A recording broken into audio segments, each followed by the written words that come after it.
Welcome to Vijayalakshmi kitchen. இன்றைக்கி நம்ம பருப்பு உருண்டை குழம்பு செய்ய போகிறோம். வாங்க வீடியோக்குள்ள போகலாம்.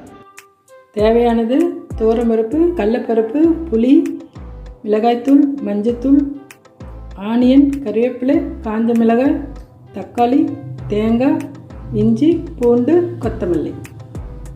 துவரம்பருப்பு ஒரு கப்பு, கடலைப்பருப்பு ஒரு கப்பு 1 hour ஊற வச்சுட்டேன். இதை மிக்சியில் தண்ணி வடிச்சிட்டு கரக்கரன்னு அரைச்சி எடுத்துக்கலாம். அரைக்கிறப்போ 2 காஞ்ச மிளகாய், ஒரு பல் பூண்டு, கொஞ்சம் இஞ்சி துண்டு, இந்த மாதிரி கரக்கரன்னு அரைச்சி எடுத்தாச்சு. இப்போ இதில் உப்பு, ஆனியன், கொத்தமல்லி, கருவேப்பிலை போட்டு பிசைஞ்சிக்கலாம். நான் ஒரு ஆனியன் பொடியாக நறுக்கி வச்சுருக்கேன், இதை போட்டுக்கலாம். இதுக்கு தேவையான சால்ட் போட்டு பிசைஞ்சு எடுத்துக்கலாம். இது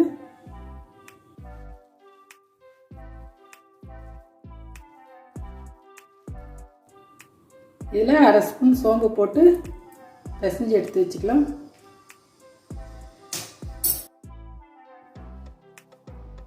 அவ்வளோதான், இது அப்படியே இருக்கட்டும். இப்போ நம்ம குழம்பு தாளிக்கலாம். வானலில் வச்சு 2 ஸ்பூன் எண்ணெய் ஊற்றிக்கலாம். எண்ணெய் காஞ்சதும் ஒரு 1/2 ஸ்பூன் கடுகு, 1/2 ஸ்பூன் உளுத்தம்பருப்பு, 1/2 ஸ்பூன் ஜீரகம்,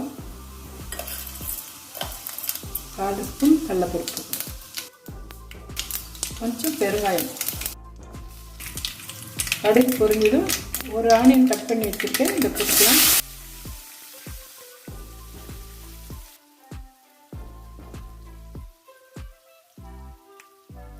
அஞ்சு பல் பூண்டு உரிச்சு வச்சுருக்கேன், இதை போட்டுக்கலாம். நம்ம இந்த குழம்புக்கு சின்ன வெங்காயம் போட்டால் அருமையாக இருக்கும். நான் பெரிய வெங்காயம் போட்டிருக்கேன். நீங்கள் செய்யும்போது சின்ன வெங்காயம் வாங்கி செய்யுங்க. ஆனியன் வதங்கிடுச்சு. இப்போ நான் தக்காளி போட்டுக்கிறேன். தக்காளி நான் பெரிய தக்காளி 1 கட் பண்ணி வச்சுருக்கேன்.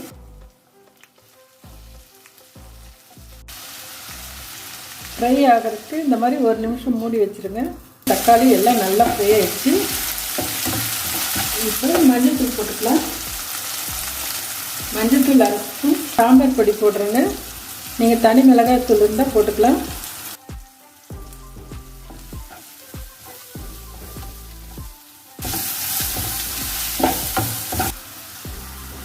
இப்போ புளி தண்ணி ஊற்ற போகிறேன். இது ஒரு எலுமிச்சை அளவு புளி ஊற வச்சு கரைச்சி எடுத்து வச்சுருக்கேன். இதை ஊற்றிடலாம்.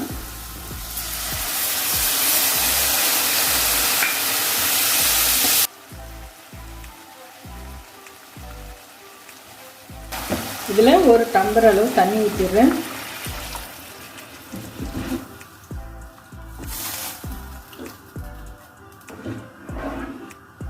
தேவையான உப்பு போட்டுக்கலாம். கறிவேப்பிலையை கொஞ்சம் தூவிக்கலாம். அதில்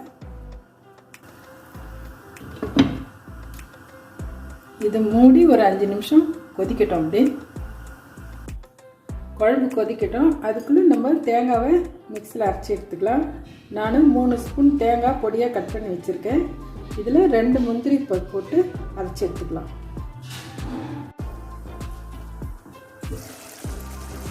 குழம்பு இப்போ திக்காக எண்ணெய் தெளிஞ்சு ரெடி ஆகிடுச்சு.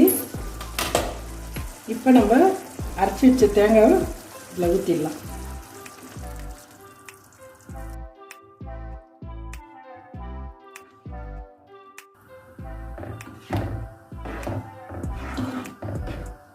கொதிக்கட்டும் ஒரு 2 நிமிஷம். இப்போ நம்ம இதை உருண்டையாக உருட்டி எடுத்துக்கலாம். எல்லாத்தையும்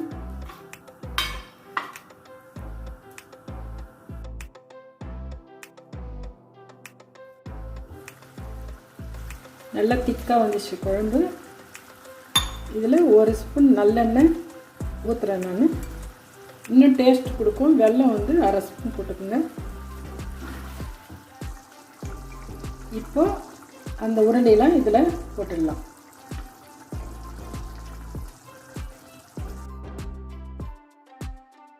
இதை கலரக்கூடாது, அப்படியே மூடி வச்சுடுங்க. ஒரு 3 நிமிஷம் அப்படியே வேகட்டும்.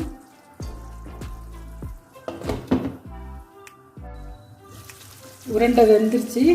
குழம்பு அருமையாக ரெடி ஆகிடுச்சுங்க. இப்போ கொத்தமல்லி தூவிக்கலாம். சூப்பரான பருப்பு உருண்டை குழம்பு தயாராகிடுச்சிங்க.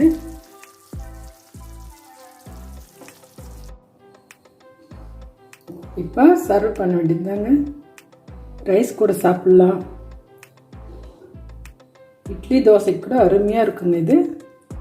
இது உருண்டை வேகிறதுக்கு 5 நிமிஷம், 3லேருந்து 5 நிமிஷமாவது ஆகுங்க. இதை மட்டும் ஒரு முறை செஞ்சு சாப்பிட்டு பாருங்கள். அடிக்கடி செஞ்சு சாப்பிட தோணும். அவ்வளோ ருசியாக இருக்கும் இந்த குழம்பு. நீங்கள் வீட்டில் செஞ்சு பார்த்துட்டு எப்படி இருக்குதுன்னு எனக்கு சொல்லுங்கள்.